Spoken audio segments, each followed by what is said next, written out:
बाबा जी की प्यारी सात संगत जी, राधा स्वामी। आज जो मैं आपको साखी सुनाने जा रही हूँ, कृपया ध्यान से सुने।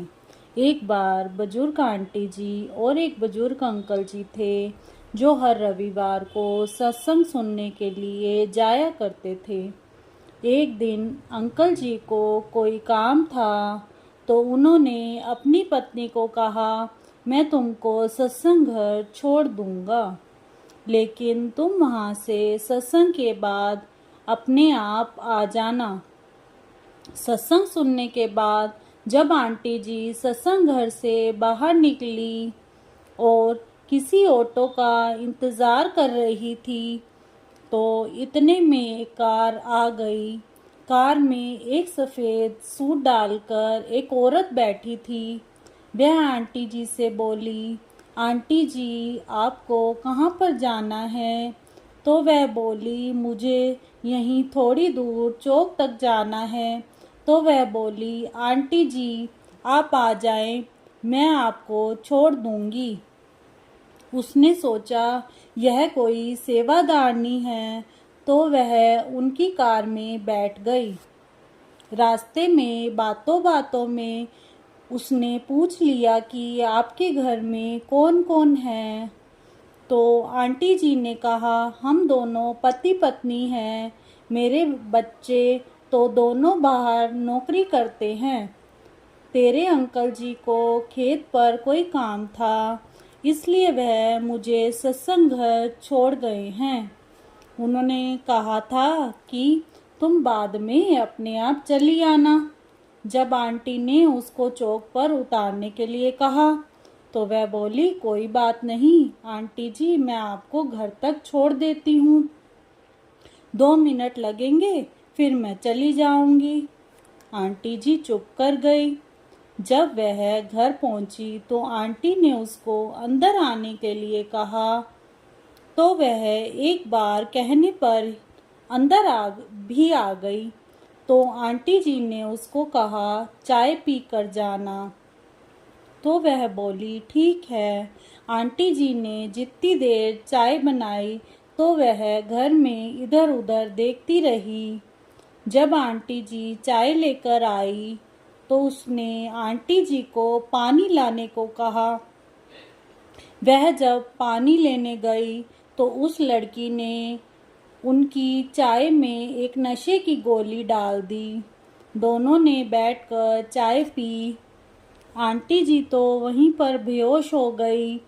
तो उस बीबी ने घर की छानबीन शुरू की और घर से जो भी कैश सोना वगैरह मिला, आंटी के डाले हुए गहने, वह सब उतार कर ले गई। जब दोपहर को अंकल जी घर आए तो उन्होंने देखा कि उनकी पत्नी सोफे पर बेहोश पड़ी हुई है। उन्होंने उसे उठाने की बहुत कोशिश की, उसके मुंह पर पानी के छींटे भी मारे, पर वह आंटी जी होश में नहीं आई। घर से थोड़ी दूर एक डॉक्टर की दुकान थी। वह उस डॉक्टर को बुलाकर ले आए। डॉक्टर ने जब आकर देखा तो उन्होंने कहा कि शायद इन्होंने कोई नशे की चीज़ खा ली है। पास पड़े कप को देखकर डॉक्टर ने कहा, शायद इन्होंने चाय में कुछ लिया है। तो अंकल जी ने कहा, वह तो घर पर अकेली थी, लेकिन मेज़ पर चाय के 2 कप पड़े हैं, शायद इनके साथ कोई और भी था। डॉक्टर ने कहा, शायद किसी ने आंटी जी को चाय में ही कुछ मिलाकर पिला दिया है। वह दोनों आंटी जी को बेड पर लिटाने के लिए अंदर लेकर गए तो कमरे की हालत देखकर हैरान रह गए कि घर में तो चोरी हो गई है। कोई अलमारी में से सारा सामान ले गया है, क्योंकि अलमारी का सारा सामान बाहर निकला हुआ था और लॉकर वगैरह भी खुला हुआ था। डॉक्टर ने आंटी जी को नशा उतारने का इंजेक्शन लगा दिया और बोले, थोड़ी देर में होश आ जाएगा। 1-2 घंटे के बाद जब आंटी जी को होश आया तो अंकल जी ने पूछा कि क्या खा लिया है तुमने जो इस तरह बेहोश पड़ी हो। आंटी ने वह कार वाली पूरी बात उनको बताई। चाय पीने के बाद मुझे कुछ पता नहीं कि फिर क्या हुआ। अंकल जी ने कहा, फिर वही कार वाली बीबी ही सब काम कर गई है। आपको पता है ना कि सत्संग घर में रोज बोलते हैं कि किसी अनजान की गाड़ी में ना बैठो, ना ही किसी अनजान को अपनी गाड़ी में बिठाएं, कीमती गहने डालकर सत्संग में ना आएं। ब्यास में भी हर भंडारे पर यही बात बार बार दोहराई जाती है।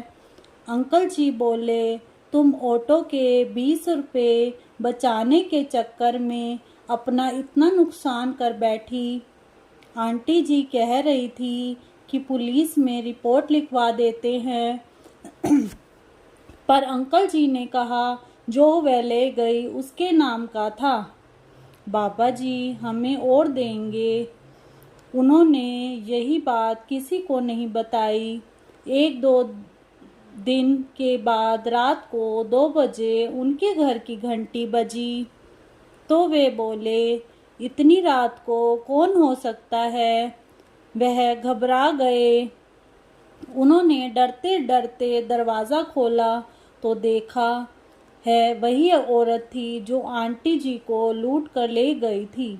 आंटी जी बोली, अब क्या करने आई हो, कुछ रह गया था क्या, लेकर जाना। वह आंटी के पैर पड़ गई और बोली, आंटी जी मुझे माफ़ कर दो। मैंने आपके साथ जो धोखा किया है उसकी सज़ा एक सरदार जी मुझे दे रहे हैं। उस दिन से मैं बहुत परेशान हूँ क्योंकि वह तब से हर समय मेरे साथ हैं। ना मुझे दिन का चैन है ना रात को। मैंने हाथ जोड़कर उनसे कहा कि मैं उनका सारा सामान वापस कर दूंगी, कृपया आप मुझे माफ़ कर दो। तब उन्होंने मुझे छोड़ा। आंटी जी बोली, मैंने तो तुम्हें सेवादारनी समझकर तुम पर विश्वास किया था, लेकिन तुम तो ठग निकली। बातों बातों में तुमने मुझसे सारा कुछ पूछ लिया और मेरे घर तक पहुंच गई। लेकिन हम जिस रब को मानते हैं वह हमारे साथ है। वह हमारे साथ मरते दम तक नहीं छोड़ते। इसलिए तो तुम्हें वह यहाँ तक लेकर आए हैं। अंकल जी पुलिस को फ़ोन लगाने लगे तो वह अंकल जी से भी माफ़ी मांगने लगी। अंकल जी मुझे माफ़ कर दो, मैं कभी किसी के साथ ऐसा नहीं करूँगी। मैं इनसे भी माफ़ी मांगती हूँ। तो आंटी जी बोली, बाबा जी तो प्यार की मूरत हैं, वह सबको प्यार देते हैं। अंकल जी और आंटी जी अंदर आकर कहने लगे, बाबा जी तो हर समय हमारे साथ हैं। हम तो अपने आप को यूं ही अकेला समझते हैं। देखो कैसे बाबा जी ने इसको यहाँ पर वापस लेकर आए और हमारा सामान भी हमारे को वापस दिलवा दिया। आंटी जी ने सामान देखा, वह पूरा था और वह दोनों बाबा जी का बार बार शुक्र करने लगे। सत्संग घर में जो बार बार बोलते हैं हमारे फ़ायदे के लिए बोलते हैं, उनकी बातों का कोई मतलब होता है। किसी के साथ यह घटना घटी है जो वह साफ कह तो नहीं सकते, पर बार बार हमारी भलाई के लिए हमें समझाते हैं। ऐसे प्यारे बाबा जी का बार बार शुक्र करते हुए राधा स्वामी।